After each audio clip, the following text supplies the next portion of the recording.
Hello everyone, and welcome back to Alex at the desk.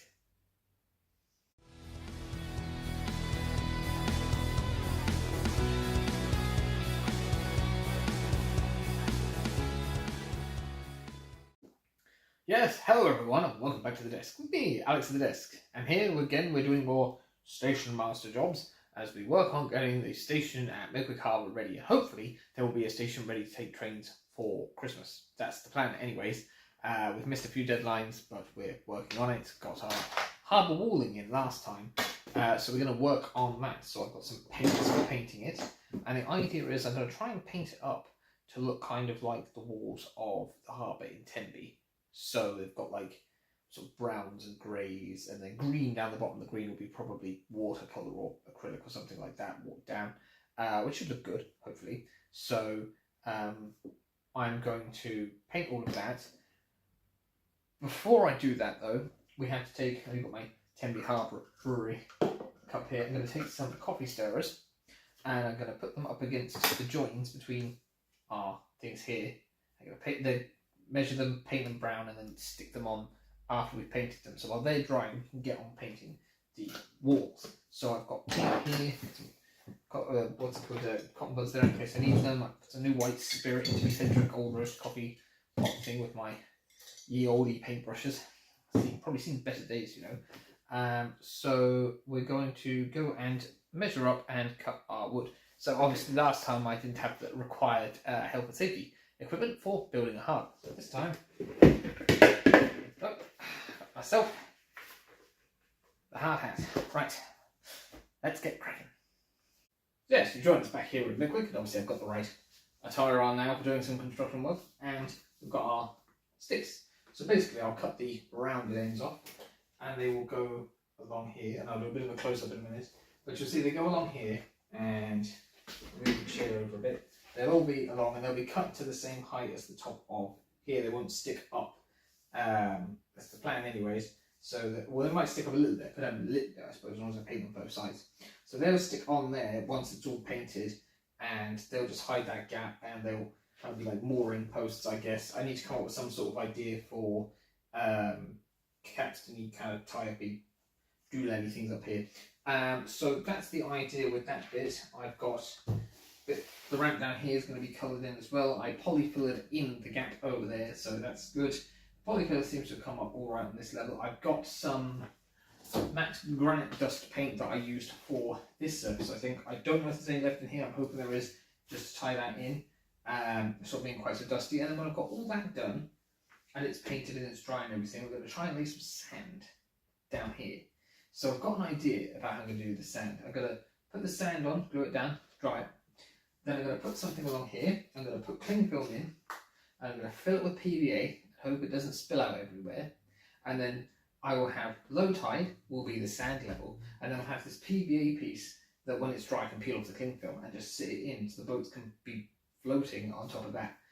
That's the idea. We'll see how it goes. So I'm going to move the camera and we'll get some close-ups of measuring this up, and then we'll go paint them. So, hard hats at the ready. Let's get building. So we have a corner piece here, which is going to be difficult to do unless I fit in two, or put one in diagonally like that. I could wedge one in like that, would probably be alright. And I've got the end of it here. I'm not sure about putting one in here. Maybe I will. Maybe I will. So that could be slotted there. And we call that piece number 1. So we're going to write the number 1 on the back of it. We won't have to paint that part, but we'll have to paint the top. So when we put that there, if we want it to come up over the top slightly, we can mark it on. We don't want it to be too high over it because obviously it's got to be in scale. So we can cut that one. There we are. That's our number 1, and it's only just over the top, so that's pretty good. That's number 1. And then we can use the same stick again. It's going to be slotted in like that. We're going to mark that at the height of just over the top there. Got to be into the middle of that incline that time. Oh, catapult the stick. Right, that one there will be number 2. And we've got the same process again. Put one there, line it up, mark our line, cut the line there, that's number 3, and so on. We can do the next one as well, just about. It's really just that simple. Trying to make sure we cut kind of straight across the top. That one goes there. That one will be number 4. And so I'll go and do that for the rest of it, and then we can go and paint it. Right, so we've got our blobs of blue tack here that we're going to sit the timbers onto, and I'm kind of hoping that I've got brown paint here. It's not gone off. Yeah, he's gone.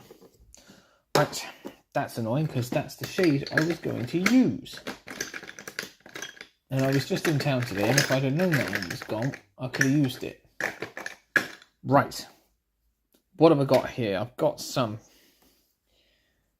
paint here. Is this left over from the Airfix video? I wonder.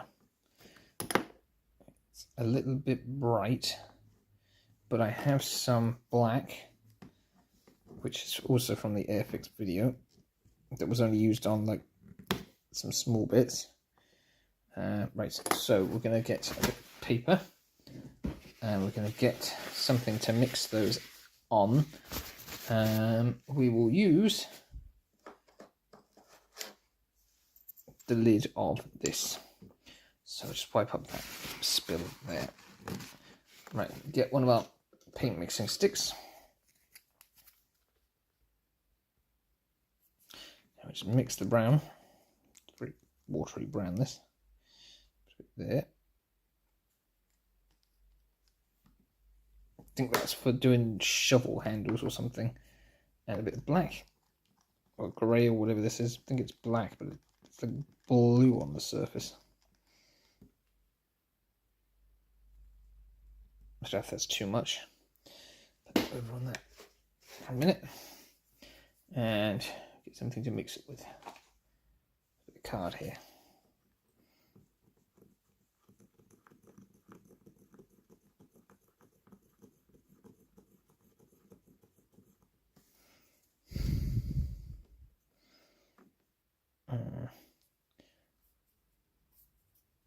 That might work. And then go over it with a different shade of brown afterwards. Let me see, I've got our number 1 piece here, so we can put that on a raised up blob of blue tack there. Get a brush.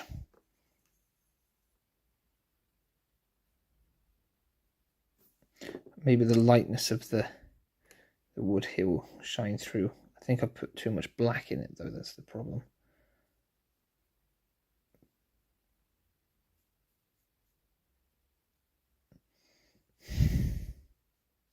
Like I said, a little too grey. What if I got the brown paint back? A sec. It would just get very painty.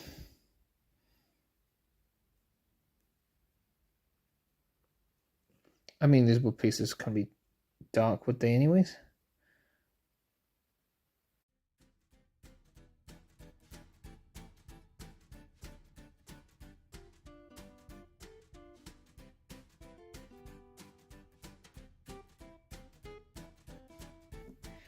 So, those can dry, and I can get on and paint the wall.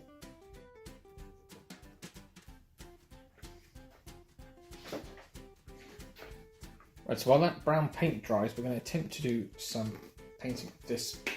Oh, it's all over me. Oh, well, anyways, right. We're going to attempt to paint this to match the rest of the scene.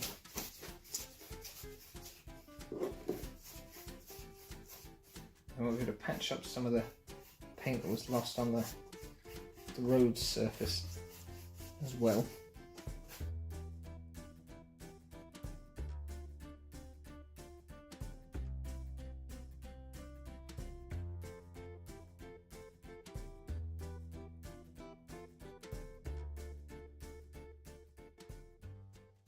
Yeah, that's right. Well, with the surface here painted nicely and our timbers painted, we can now get to work on painting these sections.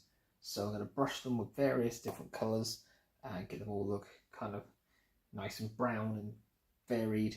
And then when that's dry, we can do like a sort of black kind of wash, blackish greenish kind of wash, just to let the colour kind of drab down a bit. And then we will attach the brown bits and do the sand. Okay, so some of the paints that I opened up that I wanted to use didn't actually turn out that well. But I've got a few brushes and I've got a few different paints, and I'm just going to brush bits of paint onto the card here to dab into, and then I'll just grab some of the next one, kind of blend them if I need to create kind of different stone kind of colours.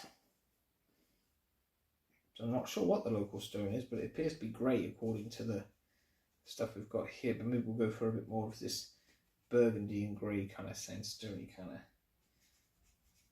of idea that we've got here. So get a bit more of the white spirit mixed into that. Kind of make a grey brown blend and get painting.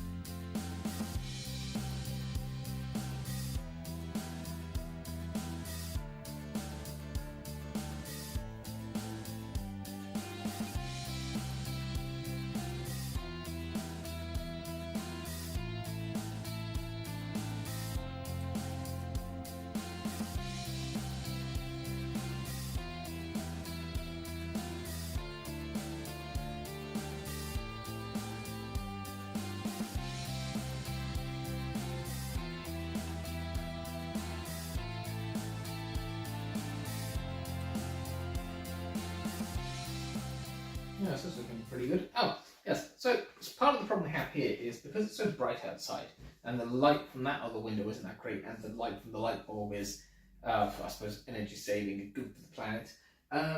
The shadow here is too dark for you to see properly the colours just at the moment while it's drying off.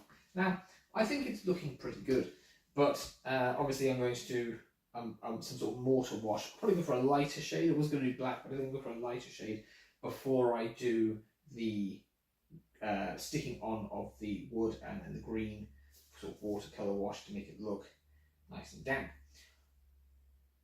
There is a nice spot over here in the corner and a bit over here that I'm going to try and capture on film just to show you how good it looks, because it looks really good. And I'm actually, after the Airfix video, I'm surprised I even come back to do any modelling, because that was atrocious. Really, I was terrible. So I'm going to enjoy this drink while the paint dries, and when the paint is finally dry, we can get on and do more. But yeah, cheers to everything going swimmingly so far.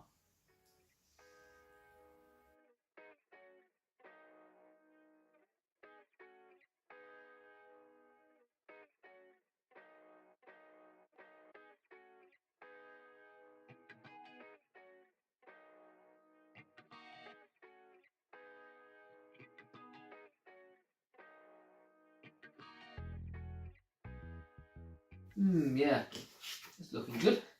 Dust it off.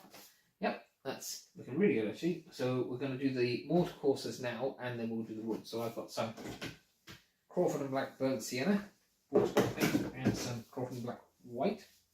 And I've got my little palette thing here. And that's water. I'm going to use an Airfix brush that I didn't use the last time, with not too much water, and hopefully brush it all in and get it looking good, and then we can attach our wood. Right, so I'm not sure how well this is going to go. I've got my bit of water on here, a bit of white, a bit of this burnt sienna.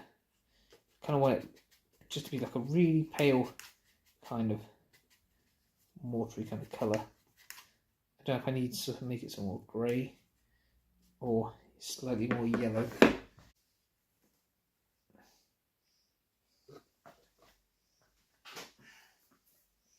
I know exactly what I'm going for. It's just difficult to do. It's been a long time since I've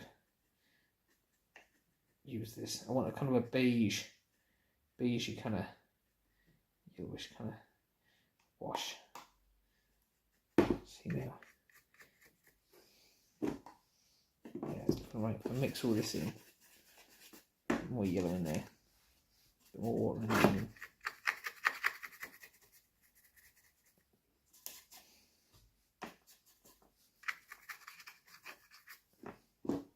More water.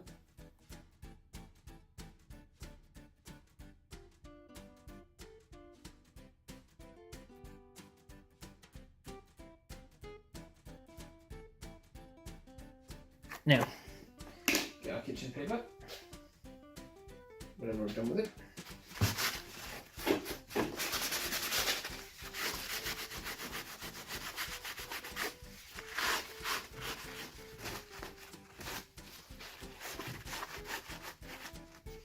That's much better. It'll be a bit more green at the bottom, so we can allow it to be a bit more lighter at the top.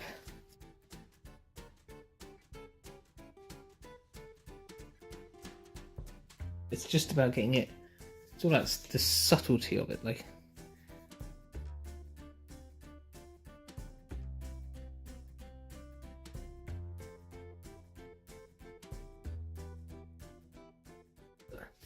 Yeah, that's looking good.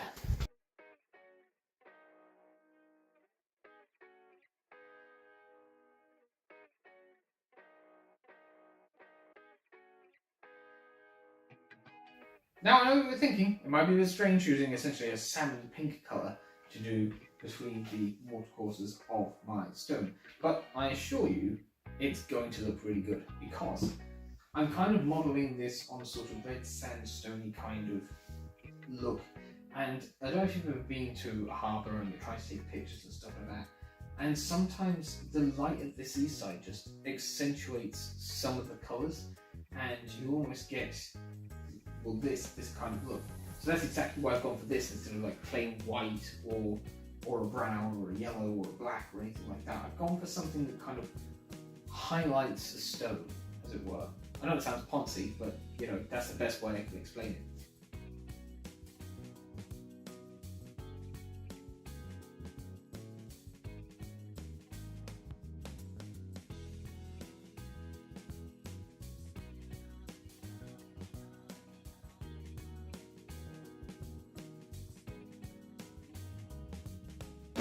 Yeah, that's looking good. So that's dry now, the paint's dry that I've done that, and the wood's dry over there, so we're going to get some glue and stick those on. I've actually got over here, I've got some Loctite super glue powder that I got for €1 out the other. So I'm going to take those wood and I'm going to try and stick them onto here, and then hopefully we'll be able to do the sand. Right, so we actually get this little tube and this little applicator, and we can just join them together, presumably. There we go, and then this comes off. And we're just going to stick some glue onto them.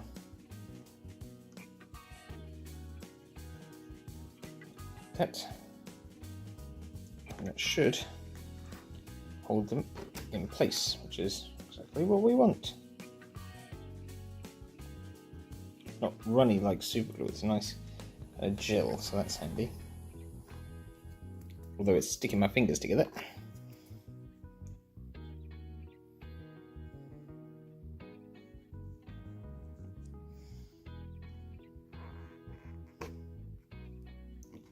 Right. Well, I'll finish the rest of those and show you what it looks like when it's done. So here we have the finished sort of walling and the timbers that I've put in, and I think they've come out really, really well. I've actually got a light ring on here because the lighting's so poor, but yeah, I think that's exactly the effect that I was going for. And you know, that corner bit over there where it wasn't quite matched up looks pretty good. So the next stage of this will be to apply sand to the polyfiller area. So I'm going to put down some PVA and some sand, and then When that's dry and hoovered off, we can apply sort of like a green wash of watercolour to make things look a bit more wet and slimy on the bottom of the wall.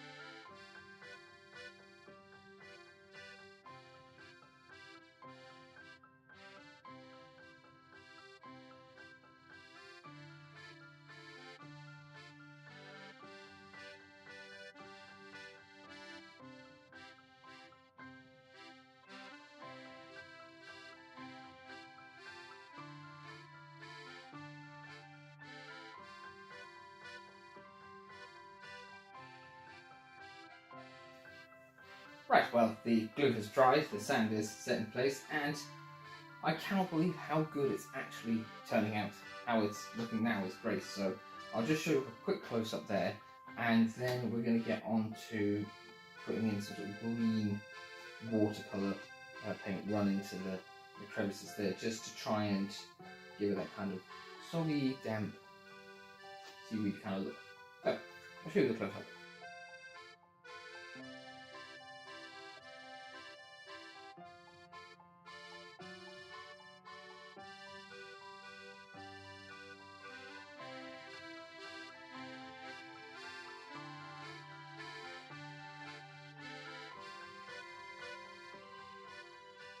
Yes, now it's time to paint the green. So I've got my palette here, and I've got my paint brushes on my desk, and I've got some water and some tissue and stuff. So I'll move the camera and get started.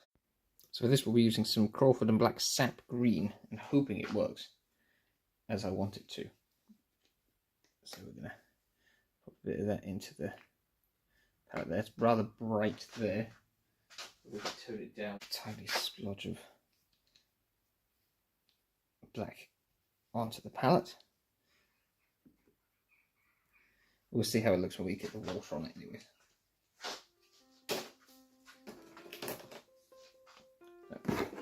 Got our colours and the water.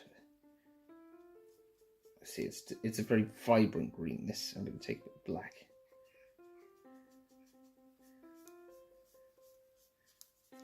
And then just keep adding the green till we get the right tone.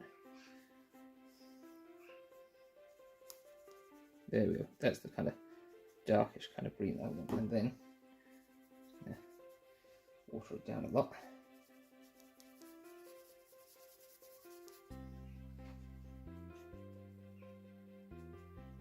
And really want it very wet, because I want it just to flow into our courses between our things. So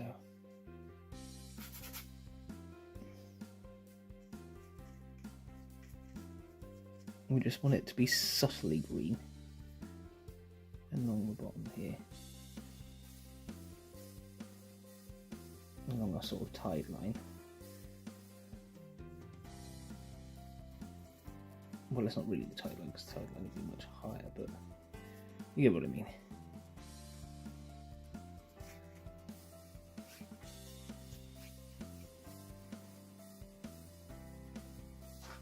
It's still probably a little bit vibrant, but I'm going to go over it with some water when I'm done, just to kind of make it run down a bit.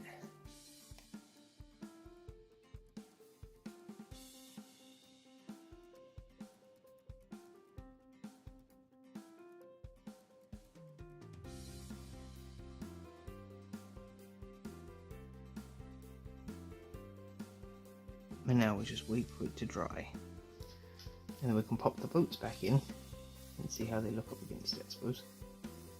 And hopefully the lighting will be better. So yes, as you can see, I put the track back and everything's kind of set up how it's supposed to look. So that's where we're going to leave this episode, and hopefully I'll come back for another harbour building episode where I try and work out a water effect and try not to completely ruin the whole thing.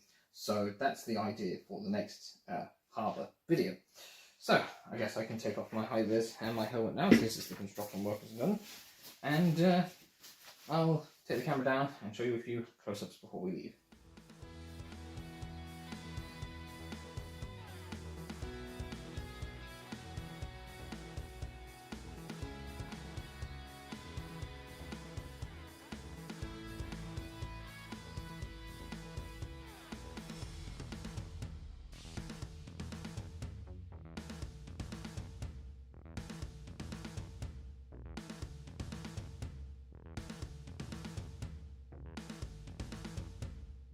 Yes, so I think that went really well. And that's where we leave this episode. So thank you very much for watching, for joining me, Alex the Disc, down here in Mickwick, building the harbour. So thanks to everyone who likes, comments, shares and subscribes, and I'll see you again for another video soon. Don't forget there's also the subscribe bubble and the playlist thing. For now, I'm off. Ta-ra.